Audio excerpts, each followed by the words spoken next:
Hello, everybody. Happy Thursday. My name is Darlene Merkler, and I'm here on Facebook Live every Tuesday and Thursday at noon with 15-minute tips for family caregivers. On Tuesday, we started talking about the caregiver journey, and I want to continue that conversation today. And just as a review, we were talking about the 6 different stages of being a caregiver. And on Tuesday, we talked about the first 3 stages. And today, we're going to talk about the last 3. But just as a review, the first 3 are the first one is the expectant caregiver. That's when you're anticipating that pretty soon you're going to be a caregiver. And then the second stage is the freshman caregiver, which you just started taking care of a family member on a regular basis. I'm sure lots of caregivers are at all different stages. Ideally, it would be great to anticipate being a caregiver, but as I said on Tuesday, in my 30 years of working in senior health care, I don't think I've ever had somebody contact me and say, I think in the next couple years I'm going to be taking care of my parents. But that would be the ideal situation. The freshman caregiver, I know we have a lot at Inland Caregiver Resource Center. A lot of clients are just starting to take care of their loved one. That would be the freshman, and we gave some tips on that. Also, the entrenched caregiver, which I think the majority of people that listen in here on Facebook Live or our clients of Inland Caregiver Resource Center are the entrenched caregiver. And that's when your involvement with your loved one is constant. So today we're going to talk about stage 4, 5, and 6 of caregiving. So stage 4 is the pragmatic caregiver. We have some of those too around that I've talked to. You have taken the care receiver to the hospital, short-term rehabilitation center, and other forms of community services. So you're getting really entrenched into this caregiving role, and you may be a little pragmatic about it because you might be doubting professionals like healthcare professionals, and you might have a calloused attitude at this point, uncaring, because you're actually on the verge of burnout. You're really just about had it with your caregiving responsibilities at this point of being the pragmatic caregiver. The challenge is to reflect on understanding yourself and the care receiver. The purpose is to gain a better understanding of yourself and the care receiver. You know, the caregiver and the care receiver change as time goes on and within our caregiving duties. So we want to be cognizant of that.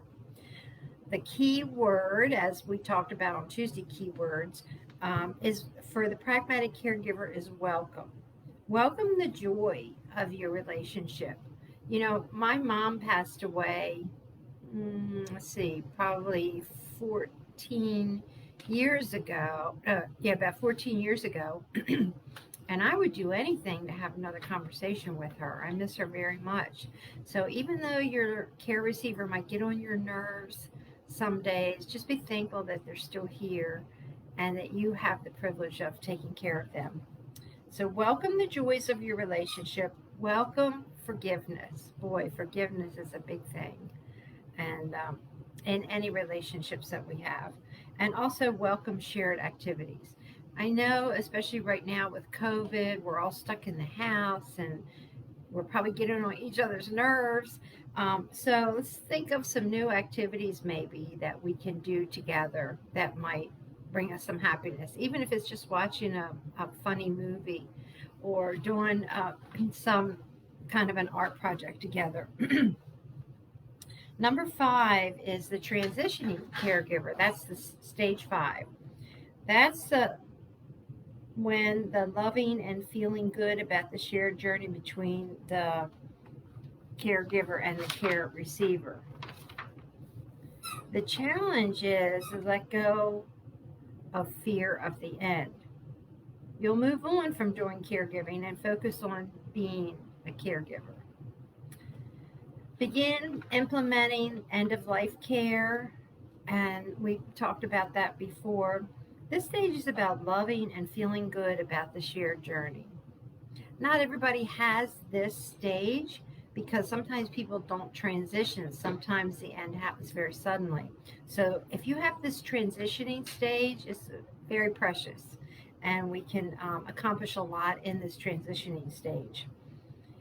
The mourning and grieving is part of the caregiver journey. Even when the person is still alive, we call that um, we talk about that in our grief classes. So it's called anticipatory grief. So the person's still here, but we're grieving the the loss of the person as we knew them. So that is a real part of the caregiving process. The stage five is, or the word that we want to focus on is allow. Allow all the time to mourn and grieve. Take time away from your loved one, of course, to grieve the loss of who they were and the anticipating loss of their life coming up. Allow remembrances to remain. You know, um, when I used to work in the Alzheimer's assisted living, I had we did a project where we made this little photo album, and the family caregivers would come in, and we would bring the pictures, and we made these really nice little photo albums that they could share with their loved one. And especially people with memory impairment love looking at old pictures and remembering the way things used to be. Remember, allow remembrances to remain. So we want to, talk about the things that happened in their life and allow reflections of your own experiences. The last stage is the Godspeed caregiver. That's stage six. And that's a person who the caregiver may have, your caregiving duties may have ended already. And what can you do that you're no longer a caregiver? The challenge is to integrate the former role of caregiving into your new life. There are lots of skills that you probably learned as a caregiver that you can implement after you're not a caregiver anymore.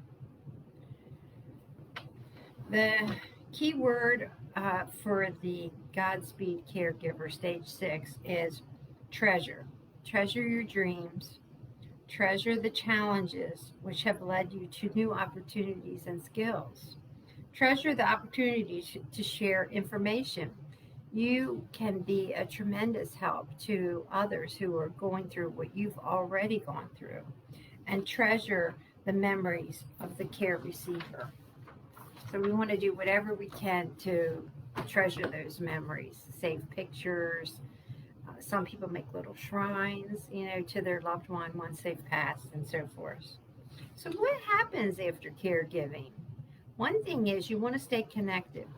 One of the things that I've always struggled with is, and I've worked in hospice care too, is when you lose a loved one, you're not allowed to join a grief support group until at least 6 months after the person has passed.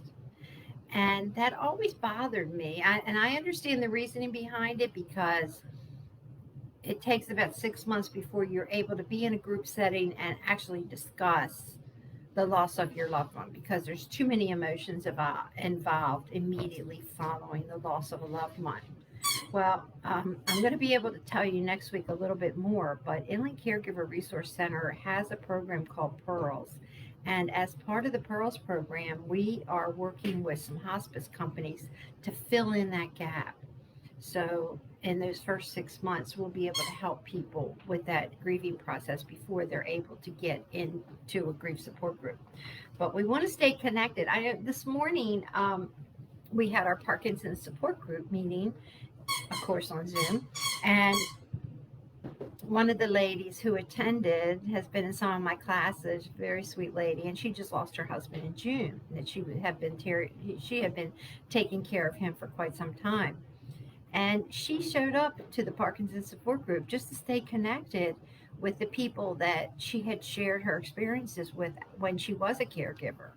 And that's perfectly fine. We have 12 different family caregiver support groups, and you're welcome to come to any of them, even if you're not a caregiver anymore. It's very comforting to be with people who have gone through and are still going through what you have gone through, even if you're not a caregiver anymore. But stay connected. This lady was telling us this morning that she attends one Zoom meeting a day. She has a church group that she attends and other groups.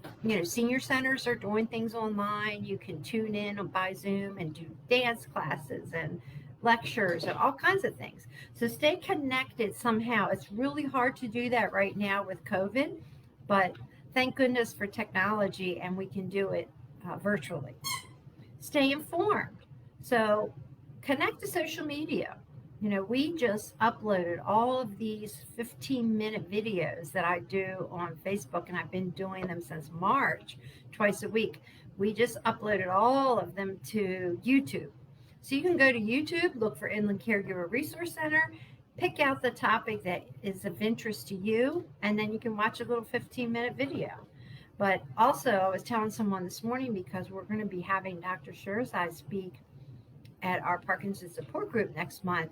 He and his wife, he calls Team Sherzai, they do little small lectures on Instagram, and they're fascinating. They have wonderful information, and it's free. So social media is really amazing, and we can get lots of good information and stay connected with people that way. Participate in community college courses if you can. Of course, they're mostly virtual now, but at least it keeps our mind busy. We're never too old to learn new things. Apply the things that you learned in caregiving to whatever you might be doing next. And then consider a new professional field if you can, if you're returning to work. So I just want to review in conclusion the 6 stages that we talked about of caregiving: the expectant caregiver, the freshman caregiver, the entrenched caregiver, the pragmatic caregiver, the transitioning caregiver, and the Godspeed caregiver. So caregivers need to be informed of the risk of caregiving, like burnout and compromised health, depression, and depletion of financial resources. And that's why Inland Caregiver Resource Center is here to help educate you about those things. So I hope that understanding the different stages of the caregiving journey has been helpful to you, and that you can identify with one of those stages wherever you might be right now. I want to conclude my presentation for today, but again, I want to remind you that these presentations are on YouTube if you'd like to watch them that way. We also have 4 workshops this month, the month of August, that you can register for on Zoom. We have some great topics coming up for that. We have 12 different family caregiver support groups. I run an evening support group the 3rd Thursday evening of the month. And I think in September, we're going to have 2 evening workshops. So we're trying to do more things in the evening because it seems like a lot of caregivers can get more help in the evening and can tune in to our workshops at that time. So practice self-care by educating yourself. Thank you for tuning in today and getting more education. That is self-care. And I hope that you'll take advantage of all the resources that we have. We can provide information and assistance, case management, counseling, workshops, education. We have so many services, and they're all up and running, and they're here for your taking. We have many different services that I can't even name all of them here on Facebook Live, but if you call into our office at 909-514-1404, we'll be happy to connect you with one of our social workers, and they can let you know all the different services that we have. So thanks for tuning in today, and have a wonderful day. I'll see you next week. Bye.